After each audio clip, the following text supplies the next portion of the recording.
Communist आंदोलनले धेरै उतार चढावको प्रक्रिया पार गरेको छ।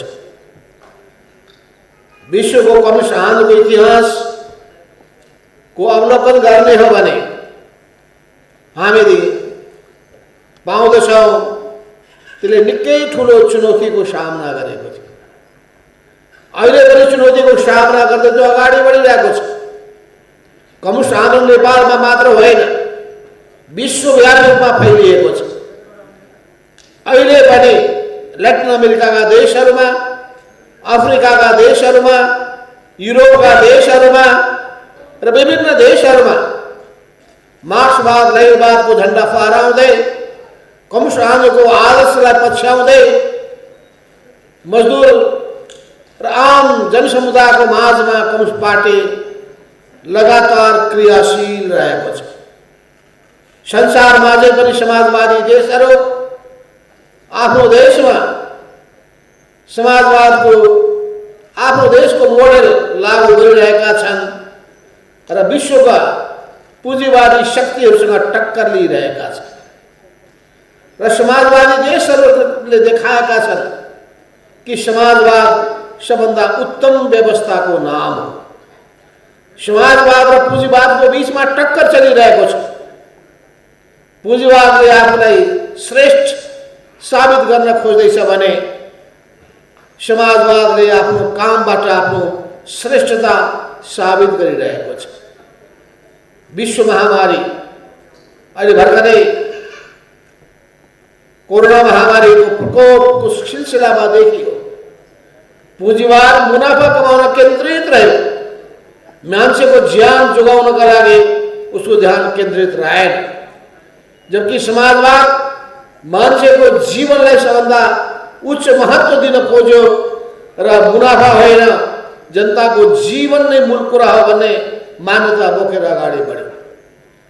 र अहिले विश्वभरिमा मान्छेले तुलना गरिरहेका छन् र बुझिरहेका छन् समाजवाद पुँजीवादको तुलनामा मानवीय व्यवस्था हो, उत्कृष्ट व्यवस्था हो र यो मानव जातिको कल्याणका लागि अघि सारिएको विचार र निर्देशित सिद्धान्त हो।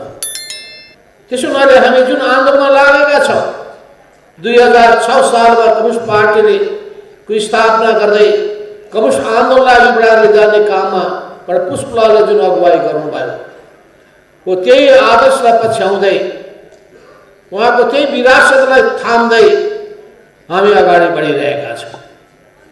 नाम कम्युनिस्ट पार्टी, काम पुँजीवादी पार्टी भयो भने, नाम कम्युनिस्ट, काम गैर कम्युनिस्ट भयो भने तिनीहरू कम्युनिस्ट हुन सक्दैनन्, कम्युनिस्ट जोगाउन, कम्युनिस्ट आदर्शको रक्षा गर्न सक्दैनन्, जनताको प्यारो बन्न सक्दैनन्, जनतामा लोकप्रिय हुन सक्दैन। संसारको अनुभवले बताएको छ कम्युनिस्टको भ्रष्टीकरणका धेरै धेरै अनुभवहरू देखिएका छन्। पथ विचलनका, बाटो बिराएका, बाटोबाट विचलित भएका धेरै धेरै अनुभवहरू देखिएका छन्। समयमा जसले हात हाल्यो विचलनबाट रोक्नका लागि त्यसले कम्युनिस्ट आन्दोलन जोगाएको छ। 6 सालमा कम्युनिस्ट पार्टीको स्थापना गर्ने कमरेड पुष्पलालले नै कम्युनिस्ट पार्टीको नेतृत्वमा जब केशरचन्द्र रायमाझी पुगेर कम्युनिस्ट पार्टीलाई दरबारको सहयोगी बनाउन पुगे, दरबारको कोल्टामा पुर्याउन खोजे, त्यसपछि त्यसका विरुद्धमा विद्रोह गर्दै पुष्पलालले अर्को पार्टी अगाडि सार्नु। पुष्पलालको त्यही आदर्शलाई पछ्याउँदै हामीले पनि विद्रोहको राहको बाल्यौँ र त्यसपछि 32 सालमा कोके बनायौँ, 35 सालमा नेकपा माले बनायौँ, 47 सालमा एमाले बनायौँ र अगाडि बढ्यौँ। विभिन्न पार्टीहरूले पनि आफ्नो ठाउँमा समयमा विद्रोहहरू पनि गरे।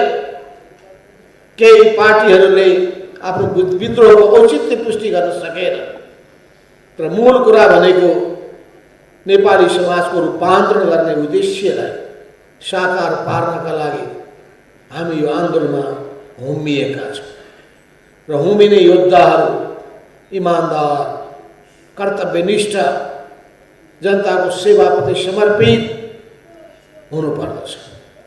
र त्यही भावना बोकेर अगाडि बढ्ने योद्धाहरूको हामीलाई खाँचो छ। त्यस्तै व्यक्तिहरूको हामीलाई खाँचो छ जो जनताको सेवामा तल्लीन हुनुहुनेछ, जो मार्क्सवाद लेनिनवाद प्रति निष्ठावान हुनेछ, नेपाली समाजको रूपान्तरण गर्ने उद्देश्यप्रति समर्पित हुनुहुनेछ। तपाईहरुले विभिन्न पार्टीहरूमा बसेर अनेकौं अनुभवहरू प्राप्त गर्नुभएको छ र कम्युनिस्ट पार्टीभित्र पनि अनेकौं खालका विचलनहरू देखा पर्ने गरेका छन्। यी विचलनका विरुद्धमा समयमा हामीले सङ्घर्ष गर्न सकेनौँ भने, जुझ्न सकेनौँ भने, त्यसका विरुद्धमा हामी शक्तिशाली झैँ उभिन सकेनौँ भने र ती प्रवृत्तिको शिकार भयौँ भने, त्यसका सामु आत्मसमर्पण गर्यौँ भने हाम्रो औचित्यता समाप्त हुन्छ। हाम्रो त्याग, तपस्या, बलिदानको इतिहासको कुनै अर्थ रहँदैन। त्यसो हुनाले कम्युनिस्ट आन्दोलनको त्यो आदर्शलाई पछ्याउँदै हामी अगाडि बढ्न चाहन्छौँ। हामीले बनाएकै party Nepal communist party UML, त्यही पार्टीले नेपाली जनताको विश्वास जितेको थियो। जनताले आशा अपेक्षा गरेका थिए कि यो पार्टी सही बाटोमा अगाडि बढ्नेछ। यो विश्वास गरेर जनताले निकै ठुलो मत पनि दिएका थिए। झन्डै 2/3 मत प्राप्त भएको थियो। त्यो अवसर अभूतपूर्व अवसर, त्यो कहिलेकाहीँ मात्रै पाइन्छ। त्यो अवसरको सदुपयोग गरेको भए, नेपाली समाजको रूपान्तरण गर्नका लागि इमानदार साथ जुटेको भए, सबैको ज्ञान, बुद्धि, क्षमताहरूलाई प्रयोग गरेर नेपाली नमुनाको समाजवाद कस्तो हुन सक्दछ, कस्तो नेपाली समाजको निर्माण गर्नु आवश्यक छ, नेपाली जनताको चाहना र भावना के हो, समाजमा भएका अन्याय, अत्याचार, थिचोमिचोलाई कसरी समाप्त पार्न सकिन्छ, कसरी सबै खालका विभेदलाई अन्त्य गर्न सकिन्छ, कसरी सामाजिक न्यायको प्रत्याभूति गर्न सकिन्छ, कसरी समानताको अवस्था सृजना गर्न सकिन्छ, कसरी सबैका घाँस बाँस कपासका समस्याहरूलाई, शिक्षा, स्वास्थ्य, रोजगारीका समस्यालाई सम्बोधन गर्न सकिन्छ, प्रत्येक नागरिकको जीवनलाई कसरी खुसी सुखी बनाउन सकिन्छ, यस कुरामा ध्यान केन्द्रित भएको भए र त्यसको निम्ति सम्पूर्ण शक्ति परिचालित भइदिएको भए देश अर्कै ठाउँमा पुग्ने थियो। तर त्यस्तो भएन। एमालेको नेतृत्वले दक्षिणपन्थी बाटो समात्यो। त्यो नेतृत्व व्यक्तिवादको ठुलो पोखरीमा चुर्लुममा डुब्यो, व्यक्तिवादको आहालमा डुब्यो र व्यक्तिवादको आहालमा डुबिसकेपछि सत्ताको उन्माद उसमा देखा पर्न थाल्यो र सत्ताको उन्मादले उनमा अहंकार पलायो, दम्भ पलायो र दम्भ र अहंकारले उनलाई अझै ज्यादा निरंकुश बनायो। सर्वसत्तावादी बन्ने त्यस्तो सपना जाग्यो। संविधान, कानुन उनका सामु केही पनि भएन। लोकतन्त्रको कुनै अर्थ रहेन। कम्युनिस्ट आदर्शको कुनै मूल्य रहेन। जनताको पीडा र वेदनाको कुनै चासो पनि रहेन। दलाल पुँजीसँग साँठगाँठ हुन थाल्यो। भ्रष्टाचारमा चुरुम्ब डुब्ने प्रवृत्ति देखा पर्न थाल्यो। भ्रष्टाचारीहरू, निजी फाइदामा लाग्न चाहनेहरू, जनतालाई दुःख दिने सताउनेहरू प्रिय हुन थाले। इमानदार निष्ठावानहरूमाथि अनेकौं खालका प्रहारहरू हुन थाले। उनीहरू अपमानित हुन थाले। यो सबैले गर्दाखेरि त्यहाँभित्र उकुस मुकुसको वातावरण भयो। उकुस मुकुसको वातावरण भइसकेपछि त्यो एउटा बेलामा विस्फोटको रूपमा विस्फोटित भयो र विस्फोटित भइसकेपछि हामीले विद्रोह गर्नुपर्ने अवस्था भयो। विद्रोह गरेपछि हामीले नयाँ पार्टीको निर्माण गरेका। विद्रोह गरेर नयाँ पार्टीको निर्माण गरेर हामीले नेपाल कम्युनिस्ट पार्टी समाजवादीको स्थापना गरेका छौँ र यो 7 महिनाको अवधिमा हामीले देखेका छौँ देशव्यापी रूपमा यो पार्टीको व्यापक संगठनको विस्तार भएको छ। अहिले 77 जिल्लामा हाम्रो पार्टीको जिल्ला कमिटीहरू बनिसकेका छन्। केही समय पहिलेसम्म हामी भन्थ्यौँ कि 76 जिल्लामा मात्रै बनेको छ। धन्यवाद छ हाम्रो चुडामणि जङ्गली कमरेड यहीँ हुनुहुन्छ। पुरा टिम लिएर गएर उहाँले बेग्लै त्यहाँ एउटा तरङ्ग पैदा गरिदिनु भयो र मनाङ जिल्लामा समेत जिल्ला कमिटी 29 सदस्यको घोषणा गरेर आउनु भएको छ। अब देशको कुनै जिल्ला बाँकी छैन हामी पुग्नुपर्ने। अब हाम्रो सामु अर्को लक्ष्य छ 753वटा पालिकाहरू। ती प्रत्येक पालिकाहरूमा हाम्रो पाइला पुग्नै पर्छ। हाम्रो पाइला मात्रै संगठन पुग्नै पर्छ। त्यो संगठन परिचालित हुनै पर्छ। 753वटा पालिकाले मात्रै पुग्दैन। हामीले 6740वटा जति पनि वडाहरू छन् ती वडाहरूमा पनि कमिटीको निर्माण गर्नुपर्छ। पार्टी पुग्ने माध्यम भनेको पार्टी कमिटी हो। पार्टी जनताकोमा जाने माध्यम भनेको पार्टीको कार्यकर्ता हुन् र कार्यकर्ताहरू सङ्गठित हुनका लागि कमिटी चाहिन्छ। कमिटीको परिचालन पछि नै त्यसले योजना बनाउँछ र जनताको माझमा पुग्दछ। जनताका समस्याहरू के छन् ती समस्याको बारेमा जानकारी दिन्छ।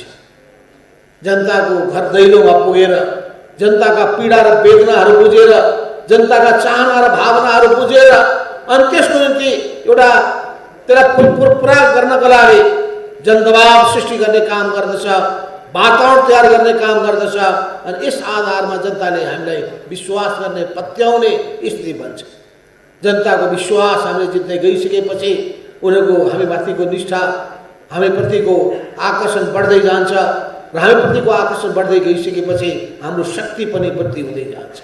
हाम्रो शक्ति वृद्धि हुँदै गइसकेपछि त्यसपछि हामी जनताको विश्वास जितेर जनताको चाहनाहरू पुरा गर्न थाल्छौँ। यसर्थमा हामीले लिएको नीति के हो भने जनताबाट सुरु गर्ने जनतामा पुग्ने, फेरि जनताबाट विश्वास जित्ने, फेरि जनताको समस्यालाई समाधान गर्ने, जनतादेखि जनतासम्मको यो मान्यता हामी बोकेर हिँडेका छौँ।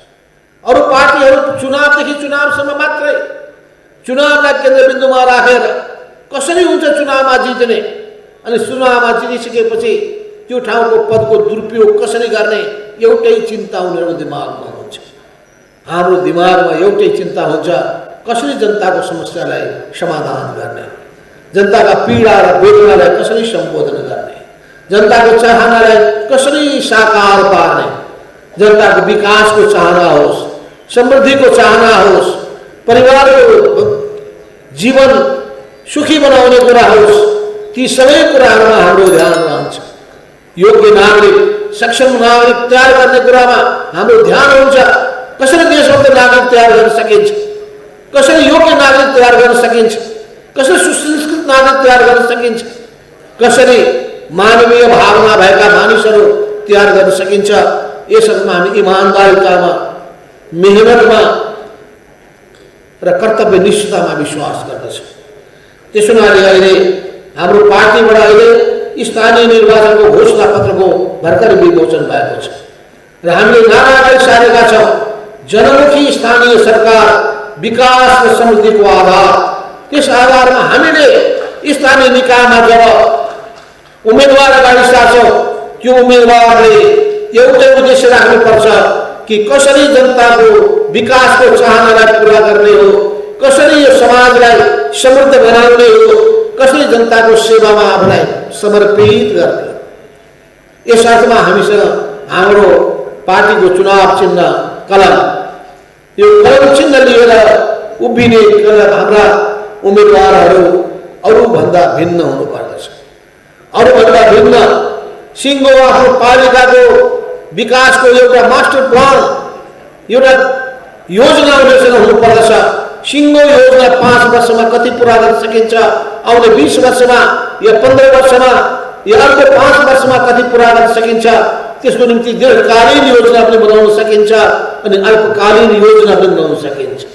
र त्यो सिङ्गो योजनालाई पुरा गर्नका लागि प्राथमिकता केलाई दिनुपर्दछ अनि त्यसपछि त्यसलाई साकार पार्नका लागि कसरी स्रोत साधनको बन्दोबस्त गर्नुपर्दछ, स्रोत साधनको समुचित उपयोग कसरी गर्ने, अनि जनताले त्यसको प्रतिफल कसरी प्राप्त गर्ने सम्पूर्ण ध्यान त्यसमा हुनुपर्छ र मेरो पालिका नमुना बनाओस्, मेरो वडा नमुना बनाओस्, त्यहाँका जनता प्रसन्न हुन्, त्यहाँका जनता अत्यन्तै हर्षित हुन् र हाम्रो कामबाट सन्तुष्ट बनुन्, यही ध्यान हाम्रो हुनुपर्दछ।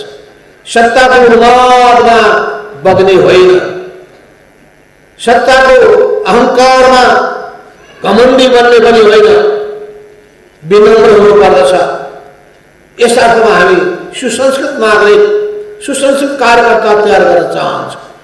यही भावनाका साथ हाम्रो पार्टी अगाडि बढिरहेको छ। मलाई खुसी लागेको छ, अनेकौं चरणको कुराकानीपछि हामीले विचारमा, सिद्धान्तमा र हामीले अगाडि बढ्नुपर्ने हाम्रो रणनीतिको सवालमा र कार्यनीतिको सवालमा पनि बहस छलफल गरिसकेपछि हो हामीले चाहेकै नेपाली समाजलाई कसरी समाजवादको दिशामा अगाडि बढाउने, समाजवादी क्रान्तिको जो अवधारणालाई नेपालमा साकार कसरी पार्ने, त्यसको निम्ति अहिले नेपाली समाज अहिले पुँजीवादको प्रारम्भिक चरणमा पुगेको छ। पुँजीको व्यापक विकास गर्नुपर्ने आवश्यकता छ, नेपाली जनतामा सिप विकास गर्नुपर्ने आवश्यकता छ, शिक्षाको व्यापक प्रचार गर्नुपर्ने आवश्यकता छ, सक्षम र दक्ष नागरिकहरू तयार गर्नुपर्ने आवश्यकता छ, नेपालको साधन स्रोतको अधिकतम सदुपयोग गर्नुपर्दछ, प्रत्येक पालिकालाई त्यहाँको विशेषता अनुसार उत्पादनको कार्यमा हामीले उतार्नु पर्दछ, नागरिकलाई पनि उत्पादनमूलक बनाउनु पर्दछ, उत्पादनसँग जोडिएको नागरिक अनि देशमा रहेको पुँजीको अधिकतम परिचालन, यी सबै कुराको आधारमा नै देशले उन्नति र तरक्की गर्न सक्दछ। यस अर्थमा हामी आजसम्म अनुभवको आधारमा, हाम्रो अनुभव, संसारका विभिन्न देशहरूको अनुभव, ती सबै आधारमा पालिकाको विकास, ती सबै आधारमा प्रदेशको विकास, ती सबै आधारमा सिङ्गो देशको विकासको निम्ति हामी लाग्नु पर्दछ। र यस अर्थमा हामीले राजनीतिक क्रान्तिको कार्यभार पुरा गरेका छौँ। अब हामी आर्थिक, सामाजिक र सांस्कृतिक रूपान्तरणको कार्यभार पनि पुरा गर्न लागि पर्नु पर्दछ। हामी वामपन्थी पार्टीहरूसँग एकताबद्ध हुँदै अगाडि बढ्नेछौँ। लोकतान्त्रिक पार्टीहरूसँग पनि हामी तालमेल गर्दै अगाडि बढ्नेछौँ। चुनावमा हामी 5 दल मिलेर जाने सोच बनाएका छौँ र आज पनि हाम्रो त्यसै सिलसिलामा वार्ता भइरहेको छ। महानगरपालिकामा कसरी सिटको तालमेल मिलाउने, उपमहानगरपालिकामा कसरी सिटको तालमेल मिलाउने अनि सबै पालिका र वडाहरूमा कसरी सिटको तालमेल मिलाउने। अहिले विभिन्न पार्टीभित्र सबै मान्छेहरू उम्मेदवार बन्नका लागि एकदम तानातान गरिरहेका छन्। चुनावमा पराजित हुने स्थितिमा भएकाहरूले पनि म त गजबले जित्छु भनिरहेका छन्। हामीले पहिले पनि पाएका छौँ। चुनावमा जमानत जफत हुने मान्छेले पनि म त कमरेड 2/3 बहुमतले जित्छु भन्छन्। चुनावको परिणाम आइसकेपछि भागाभाग गर्छ। त्यसो गरी मान्छेले भनेको कुराको आधारमा होइन, त्यहाँको वस्तुस्थितिको राम्रो अध्ययन गरेर नै त्यहाँको कमिटीले जनताको भावनालाई बुझिकन अनि पार्टीको प्रभावलाई ध्यानमा राखिकन अनि व्यक्तिको पनि व्यक्तित्वलाई ध्यानमा राखिकन उसले पुर्याएको योगदानको पक्षलाई पनि ख्याल गरिकन उसको लोकप्रियताको पक्षलाई पनि ध्यानमा राखिकन अनि त्यसलाई त्यहाँ कस्तो योजना बनाएर, कसरी सिङ्गो एउटा योजना बनाएर चुनावको अभियानलाई प्रभावकारी बनाउन सकिन्छ र जित सुनिश्चित गर्न सकिन्छ, यो समष्टिगत योजना कसरी त्यहाँ बनाइएको छ, बनाउन सकिन्छ, बनाउने सोच राखेको छ, यो जम्मै सोचेर हामीले अगाडि बढ्नुपर्दछ। अब यस सन्दर्भमा कति सहमति हुन सक्ला, जति सहमति जुन तहसम्म हुन्छ त्यो सहमतिको आधारमा हामी जानेछौँ। हामीले सहमति गरिसकेका छौँ कि 5 दलको बाहेक अरू दलहरूसँग सहमति नगर्ने, 5 दलभित्र नै गर्ने। जतिमा सहमति भएको छ सहमतिको आधारमा, सहमति हुन सकेन भने मित्रतापूर्ण प्रतिस्पर्धाको आधारमा जाने भने पनि हामीले टुङ्गो लगाएका छौँ। यस सन्दर्भमा अब हामी आज फेरि छलफल गर्छौँ। जिल्ला जिल्लामा हामीले सुनिरहेका छौँ। कतिपय ठाउँमा सहमति गर्दै हुनुहुन्छ, कतिपय ठाउँमा गाह्रो छ। सबै पार्टीले आफ्नो शक्तिको अति मूल्याङ्कन गर्दै अरूको शक्तिको अवमूल्यन गर्दै अलि अपमानपूर्ण ढङ्गले व्यवहार पनि गर्दै चल्नु भएको छ भन्ने रिपोर्ट पनि आइरहेको छ। हामी अपमान सहनका लागि जन्मेका होइन, अपमानको विरुद्धमा विद्रोह गर्नलाई जन्मेका। हामीलाई आफ्नो शक्ति र सामर्थ्यमा विश्वास छ र हामीले आफ्नो शक्तिको अति मूल्याङ्कन पनि गर्न हुँदैन। तर यो 7 महिनाको अवधिमा हामीले जसरी जिल्ला जिल्लामा पालिका पालिकामा फैलिएका छौँ, वडा वडामा गएका छौँ र यस बीचमा पनि पार्टीमा प्रवेश गर्ने जुन लहर आएको छ मेचीदेखि महाकालीसम्म, त्यो लहरले पनि के बताउँछ भने यो पार्टीको भविष्य छ, यो पार्टीको भविष्य छ र जनताले ठुलो आशाका साथ हामीलाई हेरिरहेका छन्। यस सन्दर्भमा जुनसुकै जिल्लामा जानु त्यो ठाउँमा मानिसहरू अत्यन्तै ठुलो सङ्ख्यामा उपस्थिति हुने गरेको छ। यहाँ मैले पनि आशा गरेका थिएँ आज पनि यहाँ हलमा तपाईँले कार्यक्रम गर्दै हुनुहुन्छ के मान्छे ल्याउन सक्नु होला त भन्दाखेरि मलाई हाम्रो महासचिव कवरले भन्नुभयो होइन, हामीले हाम्रो कार्यकर्ता बोलाएका होइनौँ, पार्टीमा प्रवेश गर्ने साथीहरूले नै भन्नुभएको छ कि हामी मान्छेहरू सबैतिर आउनुहुन्छ भन्नुभएको थियो। तर बाटामा बस रोकिएका होला, अहिले ठाउँ ठाउँमा आउनलाई गाह्रो पनि छ। यी सबैले समस्या पनि खडा गरेको होला। तर मान्छेको सङ्ख्या कति कस्तो छ त्यसको आधारमा त्यही अनुसारको ठाउँको पनि व्यवस्था गर्नुपर्छ। ठुलो ठाउँमा 1 लाख अट्ने ठाउँमा मान्छे थोरै मान्छे जानुभयो, त्यो थोरै मान्छे देख्दै देख्दैन। त्यही मान्छे एउटा ठिक्क ठाउँमा राख्नुभयो भने टनाटन भरिन्छ र हल मात्रै होइन बाहिरको चौर पनि भरिन्छ। चौर हल भरिसकेपछि मान्छेको हौसला त्यसले त्यत्तिकै बढाएर लान्छ। तर केही छैन। तपाईँहरू जुन अहिले आउनु भएको छैन उहाँलाई पनि म स्वागत गर्न चाहन्छु। तपाईँहरूले जुन हिसाबले अहिले 30 देखि 40 जिल्लामा सङ्गठन फैलाउनु भएको छ, यो फैलाइएका सबै सङ्गठनलाई अहिले एकीकृत समाजवादीमा समाहित गर्नुभएको छ, त्यसको निम्ति म तपाईँलाई विशेष धन्यवाद दिन चाहन्छु। केन्द्रमा समाहित गर्ने, प्रदेश प्रदेशमा समाहित गर्ने अनि त्यसै गरी जिल्ला जिल्लामा र पालिका पालिका र वडा वडामा पनि सबैले सङ्गठित गर्ने कुरामा हाम्रो ध्यान जानुपर्छ। कोही असङ्गठित नहुनु, तुरुन्तै पार्टीको सदस्यता उपलब्ध गराउने र पार्टीको कमिटीमा आबद्ध गर्ने र चुनावको अभियानमा उत्तारी हाल्ने काममा सबैले लाग्नुपर्ने जरुरी छ। पार्टी सङ्गठनसँग जोडिएका जनवर्गीय सङ्गठनहरू पनि छन् भने ती जनवर्गीय सङ्गठनलाई पनि तत्त सङ्गठनहरूमा समाहित हुनका लागि निर्देशन दिइहाल्नुपर्छ। किन समय अब हामीसँग धेरै छैन। 11 गतेका दिनमा नोमिनेसन फाइल हुनेछ, 12 गते अन्तिम दिन हो नोमिनेसन फाइल गर्ने दिन र 30 गते वैशाखमा चुनाव सम्पन्न हुन गइरहेको छ। प्रचार प्रसारको लागि पनि 15-20 दिनभन्दा बढी समय रहँदैन।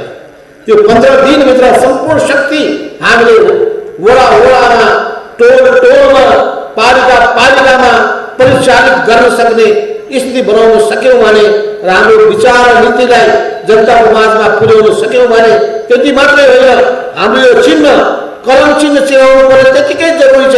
किनभने अनेकौँ गठबन्धन दलकासँग हामीले तालमेल गरेको हुनाले एउटा उम्मेदवारको एउटा चिन्ह, अर्को उम्मेदवारको अर्को चिन्ह, त्यो सबै बताउनको लागि पनि धेरै मेहनत गर्नुपर्ने आवश्यकता छ। त्यस अर्थमा पनि चुनाव चिन्हको प्रचार प्रसार गर्ने काममा हाम्रा कलाकार साथीहरूले पनि राम्रा राम्रा गीतहरू, राम्रा राम्रा सङ्गीतहरू, राम्रा राम्रा नाटकहरू यसरी विभिन्न ठाउँहरूमा जसरी रचना गर्नुभएको छ उहाँलाई म विशेष धन्यवाद दिन चाहन्छु।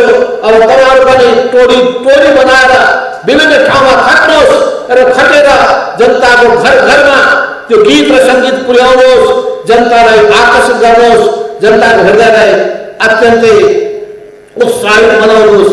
यस कार्यमा तपाईँहरूको ठुलो भूमिका रहेको छ। यस अर्थमा सबैमा रहेका आफ्ना खुबी क्षमतालाई यही चुनावको बेलामा परिचय गर्नुपर्छ। यो एउटा परीक्षा हो। विद्यार्थीले वर्षभरि मेहनत गर्यो, विद्यार्थीले 5 वर्षभरि मेहनत गर्यो, 5औं वर्षको दिनमा दिने चुनावको जाँचको बेलामा 5औं वर्षमा दिने जाँचको बेलामा फेल भयो भने के हुन्छ? त्यसको लागि सारा मेहनतको जाँच हुने बेला भनेको यही हो चुनाव। चुनावको यो जाँचमा परीक्षामा उत्तीर्ण हुनका लागि हामीले सम्पूर्ण शक्ति लगाउनु पर्दछ। जसरी पनि उम्मेदवारलाई जिताउनका लागि लाग्नु पर्नुपर्छ। तपाईहरु सबै यस कार्यमा लाग्नुहोस्, जुट्नुहोस्। विजय हाम्रो अनिवार्य छ, विजय हुन्छ हुन्छ यही विश्वासका साथ तपाईहरु अगाडि बढ्नलाई म आह्वान गर्न चाहन्छु। अन्तमा म तपाईहरुलाई दुईटा नारा लगाउन भन्छु। नेपाल कम्युनिस्ट पार्टी एक समाजवादी जिन्दाबाद, नेपाल कम्युनिस्ट पार्टी समाजवादी जिन्दाबाद।